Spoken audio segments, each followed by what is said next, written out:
Okay అన్న. పర్లేదు. అంటే నాకు కొంచెం నెట్ స్లోగా ఉంది. నేను వాయిస్ ఇవ్వచ్చా? పర్లేదా? వాయిస్ ఓకే అన్న, పర్లేదన్న. ఓకే అయితే థ్యాంక్ యూ. చాలా సంతోషం ప్రభునందు ప్రియ దేవుని బిడ్డలారా. ఈ ఉదయకాలం మందు దేవుడు మనకి ఇచ్చినటువంటి ఇటు కృపను బట్టి నేను మొట్టమొదటిగా మన ప్రభువును రక్షకుడునైన యేసుక్రీస్తు వారి ప్రశస్త నామమునకు నిండు వందనాలు చెల్లించుకుంటూ, మరి సహోదరులు సహసేవకులు మరి బ్రదర్ ఇమాన్యుయల్ గారికి, వారితో పాటు ఉన్న మీ అందరికీ కూడా ప్రభువు పేరిట నా వందనాలు అలాగే శుభాలు తెలియజేస్తున్నాను. ప్రభువు మిమ్మల్ని దీవించునుగాక.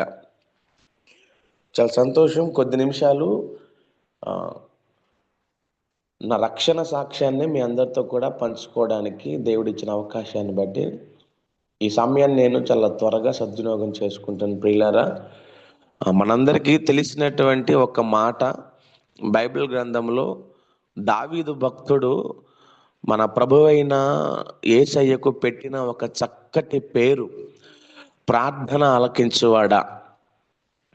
కీర్తన గ్రంథము 65వ కీర్తన 2వ చరణంలో రాయబడినటువంటి ఒక అద్భుతమైనటువంటి మాట, నాకెంతో ఇష్టమైనటువంటి మాట అది. ఎందుకంటే మా కుటుంబంలో మేము అన్యులుగా ఉన్నప్పుడు ఈరోజు నన్ను ఒక సేవకుడిగా తీర్చిదిద్దింది కేవలము కన్నీటి ప్రార్థన. ఈరోజు మీరు అందరూ ఏ అవసరతలో ఉన్నారో, మీ మీ కుటుంబాల్లో ఎలాంటి పరిస్థితులు ఉన్నాయో నాకైతే తెలియదు, కానీ ఒక సేవకునిగా నేను మీ అందరికీ తెలియజేస్తున్నాను, మన దేవుడు ప్రార్థన ఆలకించేవాడు. మన దేవుడు ప్రార్థన ఆలకించేవాడు. కాబట్టి భయపడొద్దు. తప్పకుండా ఈ 2026 మన ప్రార్థనలన్నిటికీ ప్రభువు జవాబిచ్చునుగాక. ఎందుకంటే ఈరోజు నేను అనేవాడిని సేవకుడిగా తీర్చిదిద్దబడ్డాను అని అంటే, మొదట దేవుని ప్రణాళిక ఎంత గొప్పగా ఉన్నదో, ఆ తర్వాత నా ఇంట ఉన్నటువంటి నా భార్య చేసిన ప్రార్థన అంతే గొప్పగా ఉన్నది. కాబట్టి మీ అందరికీ ఒక ప్రోత్సాహకరమైన మాట, మీరు చేస్తున్న ప్రార్థన వృధాగా పోదు. మీరు ఎందు నిమిత్తం ప్రార్థన చేస్తున్నప్పటికీ తప్పకుండా మీ ప్రార్థన ప్రభువు వింటాడు. భయపడొద్దు. మంచిది. నా సాక్ష్యంలోనికి నేను వెళ్ళిపోతాను. నా పేరు మరి సహోదరులు తెలియచేసినట్లుగానే మరి నా పేరు రాజేష్ అండి. ఇక్కడ విజయవాడ ప్రాంతం మాది. పూర్తిగా క్రీస్తుని ఎరగనటువంటి కుటుంబం నుంచి వచ్చిన వాళ్ళం మేము, అన్యులము. నేను ముఖ్యమైన విషయాలు చక్కగా చెప్పుకుంటూ వెళ్తాను, మీరు మనసు పెట్టి వినండి. ఎందుకని అంటే ఆయన చేసే కార్యాలు కంటికి కనపడవు, చెవికి వినపడవు. అవి మనసుకు అర్థం కానటువంటి అద్భుతాలు. ఈ లోకంలో అందరూ అనుకుంటారు, ఇలాంటి వ్యక్తులు కూడా మారగలిగారా, ఇలాంటి వ్యక్తులను కూడా దేవుడు మార్చాడా, యేసయ్య గొప్పతనం గురించి ప్రపంచం అంతా మాట్లాడుకుంటుంది అంటే నిజంగా ఆయన చేసే అద్భుతాలు ఈ లోకంలో మరి ఇంకెవ్వరూ కూడా చేయలేరు. అంటే ఎందుకు ఇలా చెబుతున్నానంటే, ఈ లోకంలో అపవాది కూడా కొన్ని మ్యాజిక్లు చేస్తున్నాడు. చాలామంది అది తెలియక వాడి వైపు పరుగులు తీస్తున్నారు. ఐగుప్తి మాంత్రికుల వలె వాళ్ళు కూడా ఏదో చిన్న చితక అద్భుతాలు చేసి మనుషులను మోసం చేస్తున్నారు. కానీ మన దేవుడు చేసే కార్యాలు అవి స్థిరమైనవి, బలమైనవి, ఎప్పటికీ నిలిచిపోయాయి. అలాంటి ఒక అద్భుతం నా దేవుడు నా జీవితంలో జరిగించాడు. పిల్లరా, మేము అన్యులుగా ఉన్నప్పుడు నేను ఇంచుమించుగా 13వ సంవత్సరంలో 7వ తరగతి చదువుతున్నటువంటి దినాలు అవి. అనుకోకుండా నా తండ్రి హఠాత్తుగా మరణించాడు. నా కుటుంబం ఒక్కసారిగా రోడ్డున పడిపోయింది. ప్రియమైన వారలారా, నా బాల్యంలో నా తండ్రి మరణించిన తర్వాత నా కుటుంబ పరిస్థితులన్నీ కూడా పూర్తిగా మారిపోయాయి. మేము అప్పటికి అన్యులము. మా నాన్నగారు చచ్చిపోయినటువంటి ఆ పరిస్థితులలో జరిగించిన కార్యక్రమాలన్నీ కూడా మేము జరిగించి, ఆ రోజు నేను ఇంటికి తిరిగి వచ్చి నా తండ్రి పటము ముందు కూర్చొని ఏడుస్తున్నటువంటి సందర్భంలో నేను మా అమ్మగారితో ఒక చిన్న మాట మాట్లాడాను. నా తండ్రి గారికి తలకొరువు పెట్టొచ్చి, కార్యక్రమాలన్నీ కూడా ముగించుకొని ఇంట్లోకి వెళ్తూ వెళ్తూ మా అమ్మగారితో ఒక చిన్న మాట మాట్లాడాను. అమ్మ, నాన్నగారు ఎలా చనిపోయారు అని మా అమ్మగారిని అడిగాం. మా అమ్మ ఆ రోజు చెప్పినటువంటి ఒక చిన్న సమాధానం 13వ ఏట నేను ఉన్నటువంటి ఆ పరిస్థితుల్లో నేను చేసుకున్న తీర్మానం, నా కుటుంబ పరిస్థితులు. ప్రియులారా, ఆ రోజు మా అమ్మ మాతో ఏమని చెప్పిందంటే, అయ్యా, మీ నాన్నగారు తాగి తాగి చనిపోయారు అని చెప్పింది. మా నాన్నగారు ఎంతలా తాగుతాడనంటే, లేచింది మొదలు రాత్రి పండుకునేదాకా అతనికి అదే పని. ఆయనకు ఇంకో పని ఉండేది కాదు. రోజంతా త్రాగడమే, మరి ఇంకొక ధ్యాస ఉండేది కాదు. అలా తాగి తాగి అర్ధంతరంగా చచ్చిపోయినప్పుడు ఆ రోజు మా అమ్మ ఏడుస్తూ ఉంటే చుట్టాలందరూ మా ఇంట్లో ఉన్నారు. నేను ఒకే మాట చెప్పాను అమ్మకి, అమ్మ, నాన్నగారు చనిపోయారని నువ్వు బాధపడుతున్నావు, బాధపడొద్దు. ఇంటికి పెద్ద కొడుకుగా నేనున్నాను, నీకేం కాదమ్మా. నేను నీకు మాట ఇస్తున్నాను, నిన్ను తమ్ముణ్ణి బాగా చూసుకుంటాను. ఎందుకంటే మేము ముగ్గురు సంతానము. అప్పటికి అక్కకి వివాహం అయిపోయింది. నాకంటే చాలా చిన్నవాడు నా తమ్ముడు. అమ్మకు మాట ఇచ్చాను, అమ్మ, నేను నాన్నకులాగా ఇలాంటి చెడ్డ అలవాట్ల జోలికి పోనమ్మా, నిన్ను తమ్ముని బాగా చూసుకుంటాను నేను అని చెప్పి, పిల్లరా, నేను అమ్మకు మాట ఇచ్చి ఇంట్లోకి వెళ్ళిపోయాను. ఆ మాటకు అందరూ ఆశ్చర్యపోయారు. అయితే ఇంచుమించుగా మా నాన్నగారు చచ్చిపోయినప్పుడు నా వయసు 13 సంవత్సరాలు. నాకు 20 సంవత్సరాలు వచ్చేదాకా మన విజయవాడ బిసన్ రోడ్ ఏరియా, గవర్నర్పేట, అక్కడ బుక్ షాప్స్ ఉంటాయి. మీరు చాలామంది చదువుకునే పిల్లలు అక్కడికి వచ్చి ఉంటారు. ఆ గవర్నర్పేట అంతా కూడా బుక్ షాప్స్ ఉంటాయి. సెకండ్ హ్యాండ్ బుక్స్ ఉంటాయి, ప్రింటింగ్ ప్రెస్లు ఉంటాయి, బైండింగ్ షాపులు ఉంటాయి, పేపర్ గూడౌన్స్ ఉంటాయి, ఇంకా చాలా రకాలైనటువంటి స్టోర్స్ ఉంటాయి. అక్కడ 13వ సంవత్సరం నుంచి 20వ సంవత్సరం వరకు రోజుకి 50 రూపాయలు కూలి నాకు. నేను వృక్ష తొక్కేవాడిని. అమ్మకు మాట ఇచ్చాను, కుటుంబాన్ని కాపాడుకోవాలి, తండ్రి లేడు, తమ్ముడిని అమ్మని చూసుకోవాలి. ఆ 7 సంవత్సరాలు కూడా నేను చాలా చక్కగా కష్టపడుతూ వృక్ష తొక్కుతూ కుటుంబాన్ని నిలబెట్టుకున్నాను. అయితే ఈ మాటలను ఎందుకు చెబుతున్నానంటే, నా జీవితంలో ఒక పెను సంఘటన, ఒక ఒక ఒక భయంకరమైన మార్పు ఆ 20వ ఏట కలిగింది. అయితే నాన్న చచ్చిపోయినప్పుడు అమ్మకు మాట ఇచ్చాను, అమ్మ, నేను ఇట్లా నాన్నకులాగా మారను. ఈ త్రాగుడు, తిరుగుడు, చెడ్డ అలవాట్లు నాకొద్దు. ఎందుకంటే ఈ త్రాగుబోత్తనమే మనలను అనాథలు చేసేసింది. ఏ త్రాగుబోత్తనం నాన్నకు అలవాటైందో దాన్ని బట్టి నాన్న చచ్చిపోయాడు కదమ్మా, నేను అలాంటి దాని జోలికి పోను అని చెప్పి నేను అమ్మకి మాట ఇచ్చాను. అయితే 20వ ఏటకు రాగానే, మీ అందరికీ తెలుసు, ఇప్పుడు కాస్త వయసుకు రాగానే యవ్వనస్తులు చేసే పనులు, ఇప్పుడున్నటువంటి యంగ్స్టర్స్ చేసే పనులు, చాలా చిన్న వయసు నుంచే పాడైపోతున్నారు సమాజంలో పిల్లలు. ఆ రోజు నేను కూడా 20వ ఏటకు రాగానే, యుక్త వయస్సుకు రాగానే, మీకు తెలుసా, 7 సంవత్సరాలు రిక్షా తొక్కేవాడిని. రిక్షా తొక్కడం అంటే మీకు అర్థమైందని నేను ఆశపడుతున్నాను. ప్లాట్ఫారం రిక్షా, పుస్తకాల కట్లు, పేపర్ కట్లు, ఆ గవర్నర్పేట, ఆ ట్రాన్స్పోర్ట్ ఏరియాలు, షాపుకి తిరగడం, 1 టౌన్కి 2 టౌన్కి, ఎవ్రీడే రిక్షా తొక్కేవాడిని. అంత కష్టపడేవాడిని కుటుంబం కోసం. అమ్మ, ఇల్లు, తమ్ముడే ప్రపంచం నాకు. కష్టపడకుండా ఉండలేను, ప్రతి రూపాయి తెచ్చి అమ్మకిచ్చేవాడిని. అంత పద్ధతిగా పెరిగినటువంటి పరిస్థితులు. ఒక్క క్షణములో తిరగబడిపోయినటువంటి ఆ సందర్భం నేను మీకు వివరిస్తాను. ఇంత చక్కగా సాగుతున్నటువంటి మా కుటుంబం, మమ్మల్ని అందరూ పొగుడుతున్నారు, మెచ్చుకుంటున్నారు. నా తల్లిని నన్ను గౌరవిస్తున్నారు. మా వీధిలో వాళ్ళందరూ కూడా చాలా ముచ్చటపడుతున్నారు. ఇంత చిన్న వయసులో ఇంత బాధ్యత ఏంటి ఈ పిల్లవాడికని. అయితే యుక్త వయసుకు రాగానే కేవలం 3 నెలలే. ఈరోజు మనిషి పాడైపోవడానికి 3 క్షణాలు చాలు. పరిస్థితులు అలా ఉన్నాయి. అయితే ప్రియమైన దేవుని పిల్లలారా, నేను 3 నెలల వ్యవధిలో మా విజయవాడలో, మా ఏరియాలో మొట్టమొదట గంజాయి తాగిన వ్యక్తి నేనే. 3 నెలలు అంతే. నాకు ఒక ఫ్రెండు పరిచయం అయ్యాడు. వాడు చాలా ఇదిగా తిరుగుతూ ఉండేవాడు లోకంలో. వాడి స్నేహం స్నేహం ఎప్పుడూ తప్పు కాదు. బైబిల్‌లో కూడా మంచి మంచి స్నేహాలున్నాయి. నిజమైన స్నేహితుడి గురించి బైబిల్ చెబుతుంది. స్నేహం చెయ్యొద్దు అని నేను చెప్పట్లేదు. స్నేహాలు చేయాలి, ఫ్రెండ్‌షిప్ కావాలి. మంచి వాళ్ళతో సహవాసం కలిగుండాలి.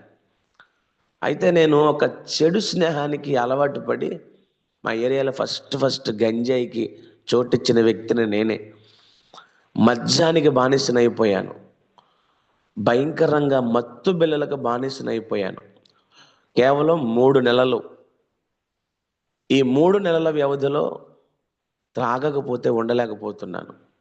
గంజాయి లేకపోతే బతకలేకపోతున్నాను. మత్తు బిళ్ళలు వేసుకుంటే పిచ్చివాడిగా మారిపోతున్నాను. దొంగతనాలు అలవాటయ్యాయి. కొట్లాట్లు అలవాటయ్యాయి. ఇలా 1 కాదు, 2 కాదు, నా పరిస్థితి పూర్తిగా దిగజారిపోయింది.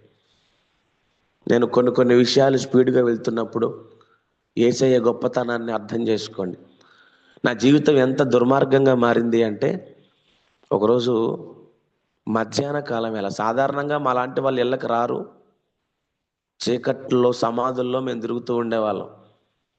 భయంకరమైనటువంటి చీకటి ప్రదేశాలు, సమాధులు, ఊరి పొలిమేరలలు, మా బ్రతుకులు అక్కడే ఉండేవి. గంజాయి తాగుతూ, దొంగతనాలు చేసుకుంటూ. ఆ రోజు భోజనానికి ఇంటికొచ్చాను నేను. నా తల్లి నా కోసం ఎదురు చూస్తుంది. మా ఇద్దరి మధ్య చిన్న వాదన ప్రియులారా. నా తల్లి నన్ను మార్చుకోవాలని ఎంతో ప్రయత్నం చేస్తుంది. ఆ క్రమంలో నా తల్లి నాతో వాదన పడుతున్నటువంటి ఆ క్రమంలో ప్రియులారా, ఆ మధ్యాహ్నం కాలం వేళ అప్పటికే గంజాయి మత్తులో ఉన్నాను, మద్యం మత్తులో ఉన్నాను, ఒళ్ళు తెలియట్లేదు. క్షణం నేను మర్చిపోయి మృగంలాగా మారి మా అమ్మగారిని కొట్టడం జరిగింది. భయంకరంగా ఇల్లంతా కూడా రక్తం. మా అమ్మకి పెద్ద గాయమైపోయింది. ఇల్లంతా కూడా భయంకరంగా రక్తము. నా తల్లి ఆ రక్తపు మడుగులోనే పడి అటు ఇటు తిరిగి ఒక చోట అక్కడే కూలబడిపోయింది ప్రియులారా. ఆ క్షణం నా ఇంటి పరిస్థితులు నేను ఎప్పటికీ మర్చిపోను. ఆ క్షణం నా ఇంటి పరిస్థితులన్నీ కూడా చాలా దారుణంగా మారిపోయాయి. నా తల్లి బోరున ఏడుస్తూ ఉంది, బిగ్గరగా అరుస్తూ ఉంది. ఇదంతా గమనించినటువంటి నా తమ్ముడు అక్కడి నుంచి బయటికి పారిపోయాడు, భయపడిపోయాడు. నా తల్లి భయంకరంగా రక్తపు మడుగులో పడుంది, విపరీతంగా బ్లీడింగ్ అయిపోతుంది, విపరీతంగా బ్లీడింగ్ అయిపోతుంది. బోరున మా తల్లి ఏడుస్తూ ఉంది, నన్ను కాపాడండి, నన్ను కాపాడండి అని. తనకు ఒక పెద్ద గాయమైంది, రక్తపు మడుగులు అలా పడి భయంకరంగా ఏడుస్తుంటే మా అమ్మ, ప్రిలారా, చిన్నప్పటి నుంచి నన్ను పెంచి పెద్దవాడిని చేసి నా కోసం తన జీవితాన్ని త్యాగం చేసినటువంటి నా తల్లి రక్తపు మడుగులో పడి ఉంటే, నేను ఆ క్షణం ఒళ్ళు తెలియకుండా ఇంటికి భోజనానికి వచ్చాను. వండినటువంటి ఆ అన్నం కుండలన్నీ కూడా తెచ్చుకొని ఆ రక్తంలోనే కూర్చొని భోజనం చేసి ఆ గిన్నెలన్నీ దూరంగా విసిరి కొట్టేసి అక్కడి నుంచి స్పీడ్గా మరలా నేను నా ఫ్రెండ్స్తో కలిసి తిరగడానికి వెళ్ళిపోయాను. మా అమ్మ వైపు ఒక్కసారి కూడా నేను చూడలేదు.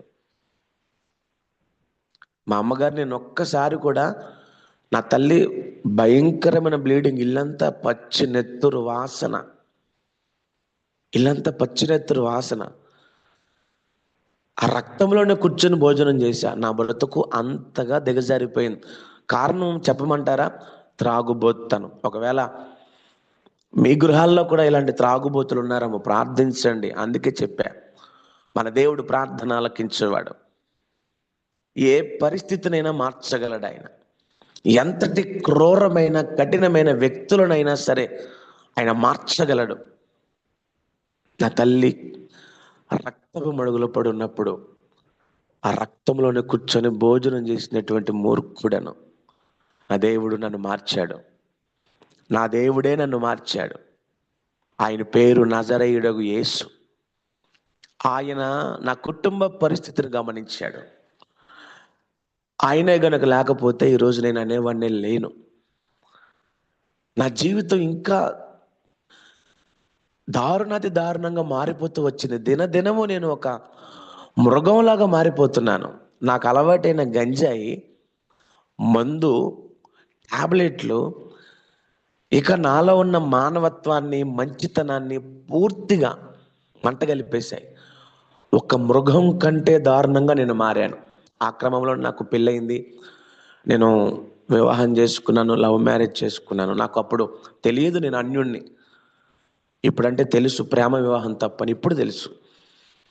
అయితే ఆ టైంలో నాకు వివాహం అయింది.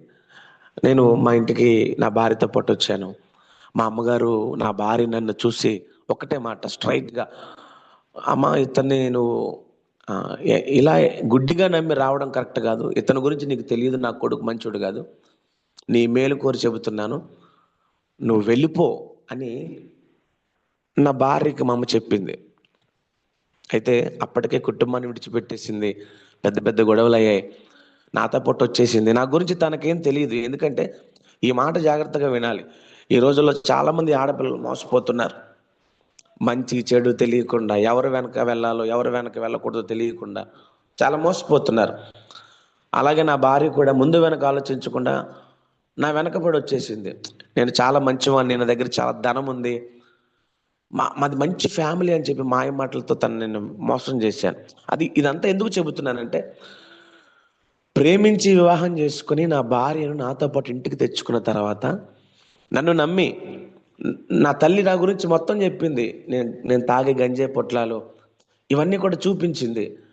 అయితే తను నాతో ఉండడానికి ఇష్టపడి నాతో అలా కలిసి జీవించడానికి అడుగులు ముందుకేసేటటువంటి ఆ పరిస్థితుల మధ్యలో నేను ప్రేమించి ఇంటికి తెచ్చుకున్నటువంటి నా భార్య జీవితంతో ఆ క్షణం నుంచి ఆడుకోవడం ప్రారంభించాను. మీకు ఒక మాట చెప్పాలి. నా భార్య నన్ను ఎప్పుడూ ఒక పేరుతో సంబోధించేది. నన్నెప్పుడూ కూడా ఒక పేరుతో పిలిచేది. తను బాధతో, కోపంతో, నా మీద అసహ్యంతో ఒక పేరు నాకు పెట్టింది. అదేంటి అంటే సైకో. నన్నెప్పుడు కూడా ఇలా తిట్టేది. "నువ్వు ఒక సైకోవి, నువ్వు ఒక సైకోవి, నువ్వు ఒక సైకోవి, నువ్వు ఒక సైకోవి" అని నన్ను తిట్టి ఏడ్చేది. నిజమే, నేను నిజంగానే ఒక సైకో మాదిరిగా ప్రవర్తించేవాడిని. అయితే దేవుడు గొప్పతనం ఏంటో తెలుసా ప్రియులారా? ఆ సైకోని ఈరోజు దేవుడు సేవకుడిగా మార్చాడు. అది నీ దేవుని గొప్పతనం. ఈ మాట ఎందుకు చెప్పానంటే, అర్ధరాత్రి 2 గంటలకు 3 గంటలకు ఇంటికి వచ్చేవాడిని. బాగా మత్తులో ఉండేవాడిని. ఆ టైంలో ఒళ్ళు తెలియకుండా నా భార్య జీవితంతో ఆడుకున్నాను నేను. తన శరీరంతో ఆడుకున్నాను. టార్చర్ చేసేవాడిని అర్ధరాత్రులు. ఒక మాటలో చెప్పాలంటే మాది చాలా చిన్న ఇల్లు ప్రియులారా. ఒకే ఇంట్లో అమ్మ, తమ్ముడు, నేను, నా భార్య. చిన్న గది, ఒక్క గది. భయంకరంగా మత్తు పదార్థాలు సేవించి ఆ పిచ్చి మత్తులో నేను ప్రియులారా నా భార్య మీద శారీరకంగా, పైశాచికంగా దాడి చేస్తుంటే తను ఏడ్చి నా కాళ్ళ మీద పడి, "తప్పు, నీ ప్రక్కన నీ తల్లి తమ్ముడు ఉన్నారు, ఇది నీకు తగదు" అని నా కాళ్ళ మీద పడి ఏడ్చేది. కొట్టేవాడిని, హింసించేవాడిని, భయంకరంగా టార్చర్ చేసేవాడిని. నా మాట వినకపోతే, తను నాకు సహకరించకపోతే. అప్పట్లో దోమల చక్రాలు అవి వాడుతూ ఉండేవాళ్ళం. శరీరం అంతా కాల్చుకునేవాడిని. శరీరం అంతా కాల్చుకుని భయపెట్టి భయభ్రాంతులకు గురి చేసేవాడిని. తనని బలవంతంగా తన శరీరంతో ఆడుకునేవాడిని. నా భార్య అందుకని నన్ను ఎప్పుడు కూడా, "నువ్వు ఒక సైకోవిరా, నువ్వు ఒక సైకోవి, నీకు మంచి ప్రేమ, ఆప్యాయత, గౌరవం, మర్యాద ఇలాంటివేమీ లేవు, నువ్వు ఒక మృగానివి" అని నా భార్య ఏడ్చేది. అయినా నాకు అనవసరం. ఈ రాత్రి నువ్వు నాకు ఈ సుఖాన్ని పంచాలి, లేదా నిన్ను చంపేస్తాను నేను. తన మీద ఒక మృగంలా పడి దాడి చేసేవాడిని. తన జీవితంతో ఆడుకున్నాను ప్రియులారా. అది మాటలకు వర్ణాతీతం. ఎందుకంటే ఈ మాట చెబుతున్నాను, నాలో తెలియనటువంటి ఇంకొక భూతం. చిన్నప్పటి నుంచి భూత జీవితానికి బానిసను నేను. అశ్లీలత చిన్ననాటి నుంచి కూడా, అది ఎవరికీ తెలియదు. నాలో రహస్యమైనటువంటి అది ఒక భూతంగా ఉండిపోయింది. ఒకరోజు నా తల్లి ఇంట్లో లేనప్పుడు, నా తమ్ముడు ఒంటరిగా ఉంటే, నా కళ్ళు మూసుకుపోయి నేను ఒక మృగంలా మారి నా తమ్ముడి మీదకి ఎగబడ్డాను పాడు చేయడానికి. ఆ రోజు ఇప్పటికీ నేను వాటిని తలుచుకుంటుంటే నా గొంతు పూడుకుపోతుంది, మాట రావట్లేదు. నా తల్లి పండుకున్నప్పుడు నాలో ఉన్నటువంటి ఆ మృగం నా తల్లిని కూడా ఒక భయంకరమైనటువంటి దృష్టి నాలో ఉండేది. ఆవిడ పడుకున్నప్పుడు నా నా చేతులు ఆవిడ అవయవాలు తాకడానికి ప్రయత్నం చేశాయి. నా తమ్ముడిని నేను 2 సార్లు పాడు చేయబోయాను. నా భార్యని చిత్రహింసలు చేస్తున్నాను. నా కుటుంబం అల్లకల్లోలం అయిపోయింది. నన్ను బట్టి కేవలం త్రాగుబోతనం, గంజాయి, మద్యపానం, బిళ్ళలు, నాకంటే జంతువులే నయం అనిపిస్తాయి ఒక్కొక్కసారి ఆలోచించుకుంటుంటే. నాకంటే మృగాలే కాస్తంత మంచిగా ఉంటాయేమో అనిపించేది. తన మన భేదం లేదు. భార్యని కొట్టేవాడిని, తమ్ముడిని కొట్టేవాడిని, అమ్మని హింసించేవాడిని. నేను వస్తున్నానంటే భయపడేవాళ్ళు. ఇలా సాగిపోతున్న నా బ్రతుకుని దేవుడు ఈరోజు, ఈ గొంగులి పురుగుని దేవుడు ప్రియులరా సీతకు ఒక చిలుకగా మార్చాడు. మీకు అర్థమవుతుందని నేను ఆశపడుతున్నాను. క్లుప్తంగా మాత్రం చెప్పాను. ఈ గొంగలి పురుగుని దేవుడు ఈరోజు సీతకు ఒక చిలుకగా మార్చాడు. ప్రియులరా అక్కడితో నా జీవితం ఆగలేదు. నేను అప్పటి వరకు మత్తు పదార్థాలకు బానిసను. అయితే ఆ తర్వాత నాకు పాప పుట్టింది. ఫస్ట్ నాకు దేవుడు పాపనిచ్చాడు, పేరు బ్లెస్సి. ఆ టైంలో నాకు డబ్బు అవసరం పడింది, డబ్బు సంపాదించాలి. ఇక అక్కడి నుంచి నా రూట్ మారిపోయింది. చైన్ స్నాచింగ్కి వెళ్ళడం ప్రారంభించా. స్నేహాలు పెరిగిపోయాయి. ఎప్పుడు జోబుడో కత్తి పెట్టుకునేవాడిని, కుర్రలతో తిరిగేవాడిని. చైన్ స్నాచింగ్లు, దొంగతనాలు, రిక్కీలు నిర్వహించడం, మర్డర్ స్కెచ్లు వేయడం, ప్లానింగ్లు వేయడం, ఆ, ఎలాగైనా డబ్బు సంపాదించాలి పిచ్చి. చాలా షార్ట్గా వెళ్తున్న టైం అయిపోతుంది. అఘోరాలతో తిరిగాను. గుప్త నిధులు, గోతులు తవ్వడాలు, క్షుద్ర పూజలు, మాంత్రిక తాంత్రిక విద్యలు, అర్ధరాత్రుల ఇళ్లలో క్షుద్ర పూజలు చేసే వాళ్ళతో సహవాసం, అఘోరాలతో తినటం, అఘోరాలతోనే పడుకోవడం, అఘోరాలతోనే తిరగడం, వాళ్ళతోనే జీవితం. అరకు, పాడేరు, ఒరిస్సా ఘాటీల్లో తిరగడం, ఆ నక్సల్స్ ఉండే ఏరియాల్లో తిరగడం, వాళ్ళు ఏం చెబితే అది చేయడం, సెటిల్మెంట్లకు పోవడం, దందాలకు పోవడం, భయంకరంగా విగ్రహాల ముందు డాన్సులు వేయడం. నా జీవితం అంతా ఎట్లాగే కొనసాగింది ప్రేమైన వారలారా. ఒక సగ భాగమేమో త్రాగుబోతనం, సైకోతత్వం, భయంకరంగా కుటుంబాన్ని నాశనం చేయడం. మరొక సగ భాగం నాకు పాప పుట్టిన తర్వాత 12 రోజుల వయసు ఆ పాపకి, అర్ధంతరంగా కుటుంబాన్ని విడిచిపెట్టేసి డబ్బు సంపాదించుకొని వస్తాను అని చెప్పి అక్కడి నుంచి వెళ్ళిపోయాను. నేను ఇంట్లో నుంచి బ్యాగ్ తగిలించుకొని 6 నెలలు ఇంటి ముఖం చూడలా. నా భార్య తినటానికి కానీ, ఆ పసికందుకు ఒక పాల ప్యాకెట్కి డబ్బులు కానీ. ఒకరోజు నా భార్య ఫోన్ చేసి ఏడ్చింది, నాకు ఆకలేస్తుంది, పిల్లకి పాలు రావట్లేదు. అప్పట్లో పాల ప్యాకెట్ ఖరీదు 8 రూపాయలండి. నేను తాగే సిగరెట్ 10 రూపాయలు. రోజుకి ఒక పెట్టి తాగేవాళ్ళం మేము. నా భార్య ఫోన్ చేసి అడిగింది ఒకరోజు, పాపకు పాలు రావట్లేదు, డబ్బులు లేవు, మాకు తినటానికి కూడా గతి లేదు, నువ్వు ఎక్కడున్నావయ్యా అని అడిగింది. ఫోన్ కట్ చేసేసాను నేను. నాకు డబ్బు కావాలి, కష్టపడ్డం మాకు చేత కాదు. ఒరిస్సాలో ఒకరోజు సెటిల్మెంట్కి వెళ్తే మేము అక్కడ ఒక గుడుంబా అమ్ముకునే ఒక స్మగ్లర్ ఇంట్లో స్టే చేస్తే వాళ్ళకి మాకు డీలింగ్ కుదరకపోతే నా చుట్టూ ఉన్న ప్రజలందరూ నన్ను ఎప్పటికప్పుడు రెచ్చగొడుతూ ఉండేవాళ్ళు. ఏదో ఒకటి చెయ్యి, మీకు నేను సపోర్ట్ చేస్తాం అంటూ నన్ను రెచ్చగొట్టేవాళ్ళు. ఆ టైంలో నేను ఒక రివాల్వర్ మాట్లాడుకున్నాను, చంపేద్దాం వాడిని, చంపేసే సెటిల్మెంట్లో మనం మనం డీల్ చేద్దాం. ఇలా పిచ్చి ఆలోచనలు. ప్రపంచం ఈరోజు మనల్ని రెచ్చగొట్టింది. ఈరోజు యంగ్స్టర్స్ పాడైపోవడానికి కారణం పక్కనోడి ప్రోత్సాహం. పక్కవాడిలో అపవాది దూరిపోయి వీడిని రెచ్చగొడతా ఉంటుంది. ఎప్పుడు కూడా చెడ్డ మాటలకు చోటు ఇవ్వకూడదు. బైబిల్ చెబుతుంది, నా కుమారుడా, పాపులు నిన్ను ప్రేరేపిస్తే వద్దు, నువ్వు ఒప్పుకోకు. వాడెవడో ఏదో చెప్తే నువ్వెందుకు చేయాలి? నా జీవితం అంతా ఎవడో చెప్పడం, నేను చేయడం. వాడు దొంగతనాలు చేద్దామంటే దొంగతనాలు చేయడం, వాడి విగ్రహాల ముందు డ్యాన్స్ చేద్దామంటే విగ్రహాల ముందు డ్యాన్స్ చేద్దాం, బిళ్ళలు వేద్దామంటే బిళ్ళలు వేయడం, గంజే తాగడం అంటే గంజే తాగడం, ఎవడో చెప్పడం, నేను చేయడం. అందుకే చెబుతున్నా యంగ్స్టర్స్కి, ఎవరైనా ఉంటే, యంగ్స్టర్సే కాదు ప్రతి ఒక్కరికి కూడా, అపవాది ఎప్పుడో చెడ్డ సలహాలు ఇస్తాడు, మంచి సలహా ఇవ్వడం. పనికి మన సలహాలు ఇస్తా ఉంటారు మన చుట్టూ ఉన్న ప్రపంచంలో వ్యక్తులు. ఎవడి సలహా తీసుకోకూడదు. దేవుడి చిత్తం కనిపెట్టుకుని మన బతుకు ఆయన చిత్తానికి అప్పగించుకోవాలి. దేవుడి సలహానే మన జీవితాలకు చాలా ముఖ్యం, ప్రాముఖ్యం. పిల్లల సమయం అయిపోతుంది, నేను ముగించేస్తున్నాను. నా జీవితం ఎంత దుర్భరంగా మారింది. అఘోరాలతో తిరుగుతూ, అఘోరాలతో తింటూ, అర్ధరాత్రులు గోతులు తవ్వుతూ, 60 రోజుల పాటు ఒక ఇంట్లో గొయ్యి తవ్వామండి, 5గురు అఘోరాలు. ఒక టైంలో అయితే ఒక చోట అక్కడ ఉన్నటువంటి చీకటి శక్తులు నన్ను బలికోరే, నేను చచ్చిపోతాను అనుకున్నాను ఒక చోట. అయినా పిచ్చి, డబ్బు కావాలి. నేను అనేవాడిని, నేను చచ్చిపోతే నా వాటా మా ఇంటికి పంపించేయండి, నాకు హ్యాపీయే, నేను చచ్చిపోయినా పర్లా, నా వాటా నా ఇంటికి పంపించేయండి. అంత పిచ్చి పిల్లారా డబ్బు అంటే.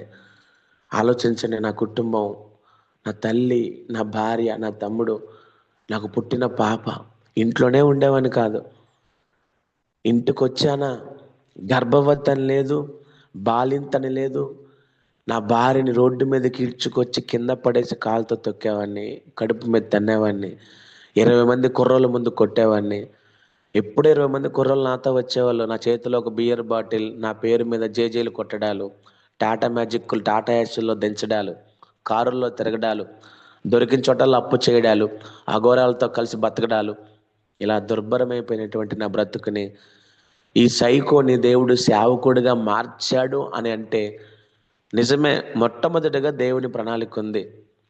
రెండవది మన కష్టం, మోకాళ్ళ ప్రార్థన, కన్నీటి ప్రార్థన, ఉపవాస ప్రార్థన, ఒంటరి ప్రార్థన. ఆ ప్రార్థనేనండి ఈరోజు నన్ను ఒక సేవకుడిగా మార్చింది. నా భార్యని చిత్రహింసలు చేసేవాడిని, భయంకరంగా కొట్టేవాడిని. అయినా ఏంటో తెలియదండి, నేను ఇంటికి తాగొచ్చి ఎల్లికింతలా పడుకునేవాడిని. నా పక్కన కూర్చొని రాత్రంతా కూడా కన్నీరు కార్చి ప్రార్థన చేస్తూనే ఉండేది. నా ఛాతీ అంతా కూడా తన కన్నీళ్లతో నింపబడిపోయేది. అంత ప్రార్థన పరురాలు. నాకు కోపం వచ్చి, నువ్వేంటి ఇక్కడ మా ఇంట్లో ప్రార్థన చేయడం ఏంటి అని కొట్టి విగ్రహాలకు పూజ చేయించేవాడిని. అయినా ప్రార్థన మానలేదు. ఇంతకీ నా భార్యకి ప్రార్థన ఎలా అలవాటైందో తెలుసా? తను చిన్నప్పటి నుంచి సండే స్కూల్కి పోతూ ఉండేది. బాప్తిజమేమీ లేదు, తనేం రక్షణ పొందుకోలేదు. చిన్నప్పటి నుంచి సండే స్కూల్కి వెళ్ళేది. అక్కడ కొందరు సేవకులు చెప్పిన మాటలు తన హృదయంలో దృఢంగా నాటుకుపోయాయి. నిజంగా నీకు కష్టం వచ్చిన దినమందు నీ రక్షకుడు తప్ప నిన్ను ఎవ్వరూ రక్షించలేరు, నిన్ను సృష్టించిన వారు నిన్ను బాగు చేయగలరు అన్న మాటలు నా భార్య హృదయంలో నాటుకుపోయి నా కోసం ప్రార్థన చేయడం ప్రారంభిస్తే, నా దేవుడు భయంకరమైన దొంగతనాలు, కొట్లాట్లు, ర్యాలీలు, ఏమండి చైన్ స్నాచింగులు, విగ్రహాల ముందు నాట్యాలు, భయంకరంగా గంజాయి, మద్యపానం, అఘోరాలు, ఎక్కడెక్కడ ఒరిస్సాల్లో, పాడేరు, అరకుల్లో తిరుగుతున్న నన్ను నా భార్య చేసిన ప్రార్థన నా దేవుడు ఆలకించి తీసుకొచ్చి ఈరోజు అనేకులకు దీవెనకరంగా మార్చాడు. ఇది మన దేవుని గొప్పతనం ప్రియులారా. మనుషులతో ఏమీ లేదు, ఒక్క రాత్రిలో నా దేవుడు నన్ను మార్చాడు. నేను మారే ముందు నా పరిస్థితి ఎలా మారిందంటే, నాకు విపరీతమైనటువంటి అనారోగ్యం వచ్చింది. ఎందుకంటే మంచిగా చెబితే వినేవాళ్ళం కాదు కదండి. మరి ఏదో ఒక ముళ్ళు ద్వారా ప్రతి ఒక్కరూ మారుతున్నారు. మారడం ప్రాముఖ్యం. ఎలా మారామనేది పక్కన పెడితే మారడం ప్రాముఖ్యం. నా దేవుడు నాకు ఒక చిన్న పరీక్ష పెట్టాడు, అదే రక్త విరోచనాలు. ఇక టోటల్గా ఒక్కటే చెప్తాను, చచ్చిపోతాడు వీడు అన్నంతగా అయిపోయింది నా ఆరోగ్యం. ఆ టైంలో బ్రతుకు మీద ఆశతో శనివారం రాత్రి అనుకుంటా మా ఏరియాలో ఒక అతను 2000 రూపాయల నోటు ఇచ్చి, కుర్రోళ్ళకి ముందు పొప్పించరా రాజేష్ అంటే అందరూ తాగి పడిపోయారు. వాళ్ళ ఎంగిలి గ్లాసు మందులు కూడా నేను తాగేసి ఇంటికి వచ్చేటప్పుడు ఒక దొంగతనం చేసుకొని తప్ప తాగి ఒళ్ళు తెలియనటువంటి పరిస్థితులలో నేను ఇంటికి వచ్చాను. ఇంటికొచ్చి నా భార్య ప్రార్థన చేసుకునే ఒక ప్లేస్ ఉంటుంది. అక్కడ ఒక చోట నేను మోకరించి నాకు బ్రతకాలనిపించింది. ఎందుకంటే నేను చచ్చిపోతానని డాక్టర్ డిక్లేర్ చేశాడు. నా బ్రతికేంటో నాకొక్కడికే తెలుసు, ఆ రోజు దేవుడికి తెలుసు. సన్నగా అయిపోయాను, తెల్లగా పాలిపోయాను. రక్తం వాటర్లా పడుతుంది మోషన్ రూపంలో, వాటర్లా పడిపోతుంది మోషన్ రూపంలో, రక్తం అంతా పోయింది నా శరీరంలో. ఆ రోజు నాకు బతకాలనిపించింది. శనివారం రాత్రి ప్రియులారా, మోకరించిన చోటే కూలబడిపోయాను. ఆదివారం ఉదయం 9:30 లేచాను. నాకు తెలుస్తుంది నాలో ఒక మార్పు. చచ్చిపోతాడు వీడు రక్త విరోచనాలతో అనుకున్నటువంటి నా జీవితంలో నా శరీరం రంగు మారింది, ఓపుకొచ్చింది. కాస్త పరిస్థితులు నాకు అర్థమవుతున్నాయి. వెనక నుంచి ఒక స్వరం, లేచి బయలుదేరి నీ భార్యతో పాటు కలిసి నా ప్రార్థనా మందిరానికి రా అనే ఒక స్వరం. వెంటనే లోబడ్డాను. పరుగున వెళ్ళాను. మందిరంలో కూర్చున్నాను. 2:30 గంటలు సేవకుడు వాక్యం చెప్తుంటే ఏడ్చాను. మీకు తెలుసా, ఏడవడం అంటే ఏంటో మాకు తెలియదు, ఏడిపించడం మాకు బాగా తెలుసు. సమాజంలో చిన్న పెద్ద తేడా లేకుండా పిలిచి మరీ కొట్టేవాళ్ళు. భార్య, అమ్మ, తమ్ముడు హింసించేవాళ్ళు. భయంకరంగా ఎదుటి వ్యక్తుల ఏడుపుకు కారణమైనటువంటి మా బ్రతుకులు ఆ రోజు ఎందుకో తెలియదు 2:30 గంటలు ఏడ్చాను. అందరూ ముగించుకున్నారు, వెళ్ళిపోతున్నారు. ఆ టైంలో చివరగా మరలా దేవుడు మాట్లాడుతున్నాడు, వెళ్ళి మీ పాస్టర్ గారిని బాప్తిజం ఇవ్వమని అడుగు. ఆ మాటకు ఆయన భయపడ్డాడు. ఎందుకంటే అఘోరాలు మా ఇంటికి వచ్చేవాళ్ళు. 3 అఘోరాలను ఇంటికి పిలిపించి బిస్తర్లు వేసి అన్నాలు పెట్టి వారి కాళ్ళకి సాష్టాంగ పడ్డాం, మా బిడ్డల్ని అక్కడ పడుకోబెట్టి. అంత పిచ్చి నాకు. భయపడ్డారు బాప్తిజం ఇవ్వడానికి. కానీ మొండు పట్టుకేసి కూర్చున్నాను. నాకు గుడ్ ఫ్రైడే రోజు శుభ శుక్రవారపు ఉదయం 9:30 నాకు బాప్తిజం ఇచ్చారు. ఆ రోజు నుంచి ఈ రోజుకి ప్రియులారా, నేను దేవుని నమ్ముకుని 2017లో నేను దేవుని నమ్ముకున్నాను ప్రియులారా. ఇప్పటికి ఇంచుమించుగా 9 నిండిపోతున్నాయి, 10 సంవత్సరాలు వస్తున్నాయి. ఈ 10 సంవత్సరాలలో ఒక్కరోజు కూడా నేను వెనక్కి తిరిగి చూడలేదు. తాగడం కానీ, కనీసం సిగరెట్ వాసన కానీ, మందు వాసన కానీ, ఇంకా లేదా ఇలాంటి బ్యాడ్ హ్యాబిట్స్ కానీ నా జీవితంలో రిపీట్ అవ్వలేదంతే ఇప్పటి వరకు. 10 సంవత్సరాల నా సేవా ప్రయాణం. నేను ఇప్పుడు సేవ చేస్తున్నాను విజయవాడ పట్టణంలో. దేవుడు నాకు ఒక చిన్న పరిచర్య ఇచ్చాడు. ఈ చిన్న సాక్ష్యాన్ని అనేక మందికి చెప్పడానికి కృపనిచ్చాడు. ఈ సైకోని దేవుడు సేవకుడిగా మార్చాడు. 2 బిడ్డలు, అమ్మ, నేను, భార్య సేవ చేస్తూ దేవుడి సన్నిధిలో ఆయన సముఖంలో మేము నిలబడ్డాము. నిజంగా దేవుడు గొప్పవాడండి. అందుకే చెబుతున్నాను, నీ దేవుడు ప్రార్థన ఆలకించేవాడు. నా కుటుంబ పరిస్థితిని, అన్యులుగా ఉన్నాము, నాన్న చచ్చిపోయాడు, అమ్మ వయసులో పెద్దది, కుటుంబం రోడ్డున పడింది, నాకున్న అలవాట్లు, నాకున్నటువంటి నీచమైనటువంటి బుద్ధులు, నా భార్య చేసిన ప్రార్థన, నా కుటుంబ పరిస్థితులు, ఎక్కడి నుంచి ఒక్క మాట చెప్పన ఫైనల్గా, ఏ ఏరియాలో అయితే నేను గంజాయి తాగుతూ, మందు తాగుతూ, బిల్లలు వేసుకుంటూ తిరిగానో, ఎక్కడైతే కింద పొర్లు దండాలు పెట్టాను విగ్రహాలకి, బొమ్మల ముందు డ్యాన్సులు వేశాను, ఆటో ఫ్రంట్ వీల్ లేపుతూ, మెల్లో పూలమాలలో, చేతిలో మందు బాటిళ్ళు, ఎక్కడైతే ఒక బెగ్గర్లా బ్రతికానో అక్కడే దేవుడు నన్ను ఒక యాజకుడిగా మార్చుకున్నాడు. ఏ ప్లేస్లో అయితే పాడైపోయానో అదే ప్లేస్కి దేవుడు సేవకుడిగా పంపించాడు. Vijayawada Patamata high school road, release colony. అక్కడే ఇప్పుడు నేను సేవ చేస్తున్నాను. దేవుడు నన్ను ఉన్నతంగా దీవించాడు. ఇది నీ దేవుని గొప్పతనం. చాలా షార్ట్గా మనం మాట్లాడుకున్నాం. ఒకవేళ పూర్తిగా మీరు వినాలి అనుకుంటే యూట్యూబ్లో బెజవాడ రాజేష్ అని నాకు ఖచ్చితంగా నా సాక్ష్యాలు ఉన్నాయి, మీరు విందురు. కానీ చాలా లెంత్ వీడియో, ఒక 1 అవర్ అలా ఉంటుంది. మీరు వినాలి ఇంకొకసారి అనుకుంటే మీరు విందురు. కానీ ఎందుకంటే టైం 6:05 అయిపోయింది.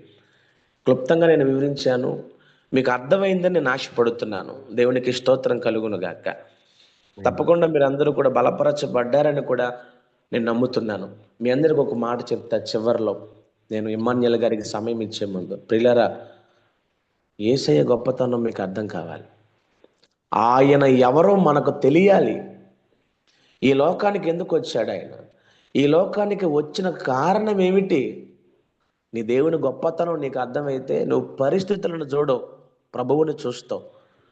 నీ భర్త ఎలాంటి వాడో పక్కన పెట్టు, నీ దేవుడు ఎలాంటి వాడో నీకు తెలిసిందా? నీ బిడ్డలు, నీ అప్పు బాధలు, నీ ఆరోగ్యం, నీ కుటుంబం, నీ ఉద్యోగం, నీ చదువు, ఎక్సెట్రా ఎక్సెట్రా. ఈ లోకాన్ని నువ్వు చూడవు, ఎవరిని చూస్తావు? దేవుణ్ణి చూస్తావు. తప్పదండి, ఈ లోకంలో శ్రమలు, కష్టాలు, ఇబ్బందులు ఖచ్చితంగా ఉంటాయి, కానీ అవి శాశ్వతం కాదు. నేను మరలా దేవుడి చిత్తమైతే రేపు నా నా జీవితంలో మరొక ఘట్టం నేను మీకు వివరిస్తాను. నాకు తెలిసి మీరు అందరూ బలపరచబడతారని ఆశపడుతున్నాను. కేవలం ఇది నా రక్షణ సాక్ష్యం మాత్రమే. అయితే రక్షణ పొందుకున్న నాటి నుంచి ఈ 10 సంవత్సరాల నా సేవా ప్రయాణం ఎన్ని మలుపులు తిరిగింది, ఎన్ని పరిస్థితులు. ఒక మాటలో చెప్పనా, ఇశ్రాయేలీయుల యొక్క ప్రయాణం మీకు ఎంతైతే చాలా గొప్పగా అనిపించిందో, నా జీవితం నేను అంత గొప్పవాడిని నేను చెప్పట్లేదు, కానీ నా పరిస్థితులు అంత దారుణంగా లోతుల్లోకి వెళ్ళే లోకంలో. కానీ దేవుడు ఇంకా నన్ను సజీవునిగా ఉంచాడు. క్యాన్సర్ వ్యాధి నుంచి కానివ్వండి, వెన్నుపూస వ్యాధి నుంచి కానివ్వండి, 50 లక్షల అప్పు నుంచి కానివ్వండి, సేవలో అన్యుల వైపు నుంచి కానివ్వండి, విశ్వాసుల వైపు నుంచి కానివ్వండి, సేవకుల వైపు నుంచి కానివ్వండి, ఎన్ని ఎదుర్కొన్నానో నేను. వాటన్నిటి నుంచి దేవుడు నన్ను ఎలా తప్పించాడు, దేవుడి చేత మీద నేను రేపు మీతో మాట్లాడతాను. ఒక్కటి నమ్మండి, మన దేవుడు అన్యాయస్తుడైతే కాదు. నువ్వు చేసే ప్రార్థన వృధాగా అయితే పోదు. నమ్మకంతో రోజు ప్రారంభించు. చక్కగా భక్తులు ఎదగండి, ప్రార్థనలో ఎదగండి, విశ్వాసంలో ఎదగండి. దేవుడు మాట ఇస్తే తప్పకుండా నెరవేరుస్తాడు. ఆయన వాగ్దానం కొరకు కనిపెట్టు, దేవుని కొరకు నిలబడు, ఒంటరిగా గడుపు దేవుడితో సమయం. వీలైనంత ఎక్కువ యేసయ్య నామస్మరణ. నువ్వు నీ డే అంతా పని చేసుకుంటూ ప్రార్థన చేయి, బండి తోలుతూ ప్రార్థన చేయి, వంట చేస్తూ ప్రార్థన చేయి, నువ్వు ఒంటరిగా ఉన్న ప్రార్థన చేయి, నలుగురిలో ఉన్న ప్రార్థన చేయి. నీ హృదయంలో దేవుని మాటలు ఉండాలి, నీ నోట యేసు నామస్మరణ ఉండాలి. వ్యర్థంగా ఒక సెకను కూడా నువ్వు గడపొద్దు. ఆయనతో సహవాసం చేసిన ఎడల మనకు సమాధానం కలుగుతుందని బైబిల్ చెబుతుంది. కాబట్టి మాట్లాడి మీరు మనసులో పెట్టుకుంటారు నాశపడుతూ. ఈ చిన్న సాక్ష్యం మన వినికిడిలో ఫలభరితంగా మారును గాక. God bless you. ప్రభు మిమ్మల్ని అందరిని దీవించును గాక. ఆమేన్. మరి సహోదరులు ఎమ్మాన్యుల్ గారికి ప్రత్యేకమైన వందనాలు. అయ్యా టైం ఓకేనా? ఓకే అన్న, పర్లేదన్నా. ఓకే అన్న. 6 అయిపోయింది కదా అని స్పీడ్గా ముగించాను. ఓకే అన్న. ఓకే అన్న. తప్పకుండా చాలా సంతోషం. రిమైనింగ్ అంతా కూడా రేపు ఖచ్చితంగా చెప్పండి అన్న. తప్పకుండా అయ్యా, ఓకే అన్న. ఓకే అన్న. తప్పకుండా మీ అందరితో రేపు కూడా మాట్లాడుతున్న అనుభవాలు, సేవా జీవితంలో ఎదుర్కొన్నటువంటి పరిస్థితులు, ఇప్పుడు ఉన్నటువంటి యవ్వనస్తులు, ఇవన్నీ కూడా రేపు మాట్లాడదామయ్యా. ఖచ్చితంగా అన్న. తప్పకుండా మీ అందరినీ ప్రభు దీవించును గాక. ఆమేన్. ఆమేన్. అయ్యా ఓకే అన్న. చిన్న ప్రార్థన చేద్దామా? చేయండి అన్న, చిన్న ప్రేయర్ చేయండి అన్న. మహాపరిశుద్ధుడా, మహోన్నతుడా దేవా, నీకు వందనాలు తండ్రి. ఈరోజు మీ బిడ్డలందరినీ మీ చేతులకు అప్పగిస్తున్నాను. నిజమే, నువ్వు ప్రార్థన ఆలకించేవాడవు. నువ్వు అన్నావు, నాకు మొర్ర పెట్టండి అని. మీ పిల్లలందరూ కూడా ఏ పరిస్థితుల మధ్యలో ఉన్నారు, వారి కుటుంబాలే కావచ్చు, వారి భవిష్యత్తులే కావచ్చు, చదువుపరమైన, ఉద్యోగపరమైన, కుటుంబపరమైన, ఆర్థికపరమైన, ఆరోగ్యపరమైన, ఇలా ఒక్కటి కాదు దేవా, ప్రతి విధమైన సమస్య ఈరోజు నీ సేవకునిగా వారందరినీ మీ చేతులకు అప్పగిస్తున్నా. యేసు నామములో జవాబు దొరుకును గాక. నిశ్చయముగా నీ కృప వారికి తోడైండును గాక. ప్రార్థన ఆలకించి అంగీకరించి ప్రతి బిడ్డని దర్శించి మహిమ పొందుకోమని యేసు నామములో అడిగి వేడుకొనుచున్నాము తండ్రి. ఆమేన్. ఆశీర్వాదం కూడా ఇవ్వండి అన్న. ఓకే. యేసు రక్తమే జయం, సిలువ రక్తమే జయం, అపవాది క్రియలకు అనంత నాశనం. ప్రభు యేసు నామమునకి సంపూర్ణ విజయం కలుగును గాక. మన తండ్రి దేవుని ప్రేమ, కుమారుని యొక్క యేసుక్రీస్తు వారి కృప, ఘన పరిశుద్ధాత్మని యొక్క అన్యోన్యమైన సహవాసం మనకు, సకల పరిశుద్ధులకు, ముఖ్యంగా ఈరోజు ఈ యొక్క ఆన్లైన్ ప్రేయర్లో పాల్గొన్న మీకు, మీ కుటుంబాలకు సదా ఇప్పుడు ఎల్లప్పుడు నా దేవుడే తోడైండి నడిపించును గాక. ఆమేన్. ఆమేన్. ఆమేన్. ప్రైజ్ ది లార్డ్ అయ్యా. ప్రైజ్ ది లార్డ్ అన్న. థ్యాంక్ యూ సో మచ్ అన్న. చక్కగా సాక్ష్యాన్ని మాతో పంచుకొని మా హృదయాలు బలపడటానికి మీ సాక్ష్యం కారణమైంది. దేవునికి మహిమ కలుగును గాక. చాలా థ్యాంక్స్ అన్న. ఓకేనా, మా అందరికీ వందనాలు. రేపు కూడా ఎర్లీగా పాల్గొనండి. ఈరోజు కొంచెం లేట్ అయింది. రేపు 5:20 5:20 లోపే అన్నకు మనం సమయాన్ని అప్పగిద్దాం. అప్పుడు ఇంకా కొంచెం ఎక్కువగా దేవుని మాటలు అన్న సాక్ష్య రూపంలో మనం ఆలకించొచ్చు. అందరూ ఎర్లీగా జాయిన్ అవ్వండి. అందరికీ వందనాలు. దేవుడు మిమ్మల్ని దీవించును గాక. ఒక చిన్న ప్రేయర్ రిక్వెస్ట్. ఆ ప్రేయర్ రిక్వెస్ట్ కొరకు ప్రార్థన చేద్దాం. శృతక్క వాళ్ళ బాబు ఫస్ట్ బర్త్‌డే ఈరోజు. బాబు కొరకు ప్రేయర్ చేయమన్నారు.